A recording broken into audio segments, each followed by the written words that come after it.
I'm Landon. I'm a singer-songwriter myself, and I was in Cook Children's for a little bit of time because I had Lake-Half-Perthes disease, which was basically a hip disease. And I was inspired by this music studio to start doing it myself. But first of all, what kind of first got you into music? Well, I was in college and I started playing the guitar because I wanted to learn Willie Nelson songs, Pat Green songs, and praise and worship songs. I was able to start playing guitar and then that really just ignited a fire in me to, keep pursuing it, learn more and more, and then start writing my own material. Wow, okay. When did you kind of figure out that you had a gift to make music or write songs? That's a great question because, still to this day, I meet tons of people who are better than me at all of those things. I guess when you start showing up to places on tour and people start coming out and they're singing your songs back to you, then, you've connected with somebody. So you have something special there. And when you build that kind of connection with the fans, that's when you know that kind of like you've made it, you've arrived. Sure, a little bit. Just a little bit. But it's definitely a nice feeling when people sing your songs and then they come up to you and say, your song was our first dance in our wedding, or we played this song, at my father's funeral or whatever, and you just feel touched by, the ability of to connect with people. Okay, so what's one message you would like to give to all of your fans if they were listening right now? Oh my goodness. Let's see, message to give all of my fans. I would hope that they know that I'm giving it my best every night. Because some nights you sing and, maybe you have really bad allergies or you didn't sleep good the night before, or, you drank something too citrusy or whatever. There's so many wild cards out there that can impact your throat and your vocal cords and your ability to sing. And so some nights you don't feel like you sang well, but I hope that everyone knows every night I got on that stage, I gave it what I could. Wow. That's actually very inspiring because I know that a few times that I've tried to go out on stage whenever I actually did Texas Independence Jam when I had the flu. I was coming off of the flu. And it was like the flu A from last year, so it was wiping me out. I was had on flu everything. A in November. Wow, that was rough. It was.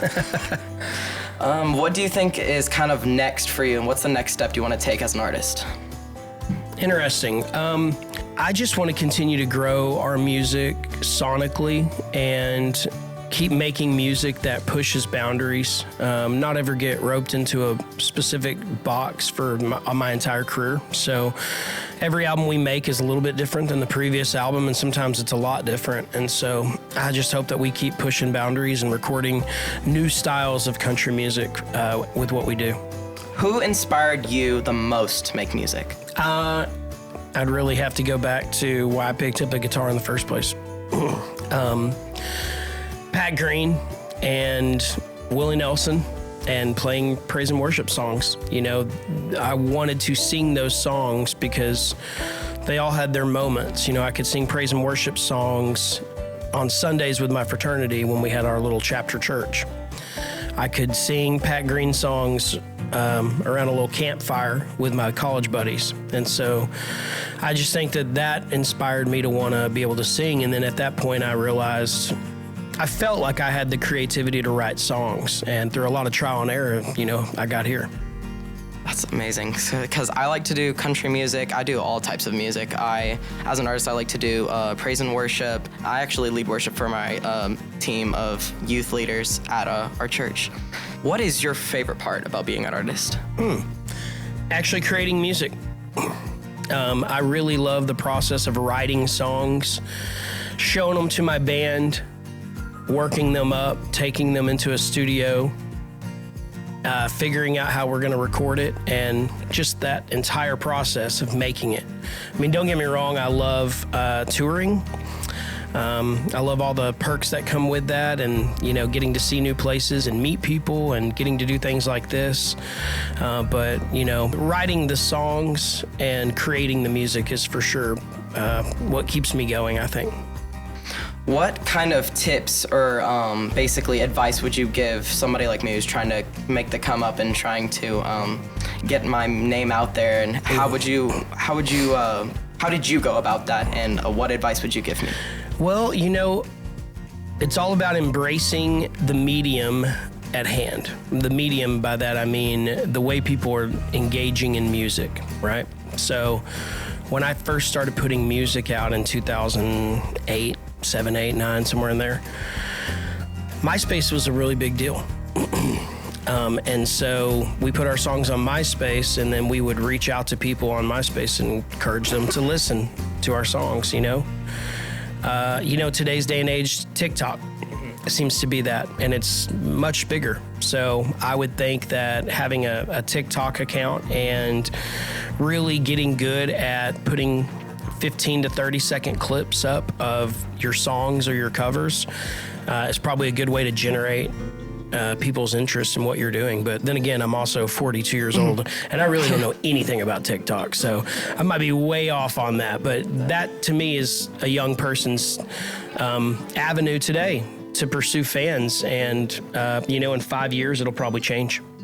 What is your creative process like? Like, basically, do you have to have a breakup, or is it like do you just come up with it straight off or something like that? I hope I don't go through any more breakups, because I'm married, and that sounds horrible and expensive, but I do know what you mean. I think life changes. They inspire creativity and thought. So when you start dating someone, there's that creativity. When you break up, there's that. When you get married, there's that. I have kids now, so having a daughter and a son has inspired me in ways to write songs about them, and my wife. And then, losing my dad years ago really impacted me, and I've written several songs about that. So I think that, life throws you these curveballs, and it's your job to, make the opportunity of it. Wow. Thank you for doing this segment. Thank you for all the great questions. Thank you for coming here. Thank you. I really appreciate it. 60 seconds start now. Favorite Bluebell ice cream? Oh, cookies and cream. Okay. Starburst, Jelly Beans, or just Jelly Belly? Probably Jelly Belly. Milk chocolate or dark chocolate? I'm old now, so dark chocolate. M&M's with peanuts or without? Without. Dubstep or bluegrass? Bluegrass. I'd be able to fly or read people's minds? Oh, read people's minds. Dunkin' Donuts coffee or Starbucks? Starbucks. Hunting or fishing? Hunting. Skittles, red or purple? Red. Eric Clapton or Stevie Ray Vaughan? Oh my gosh. Eric Clapton. I shouldn't say this as a Texan. I should say Stevie Ray Vaughan. East Coast or West Coast?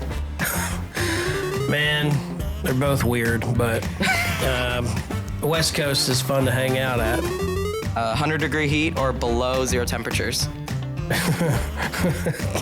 I guess 100-degree heat. 60 seconds. Bang that drum, bud.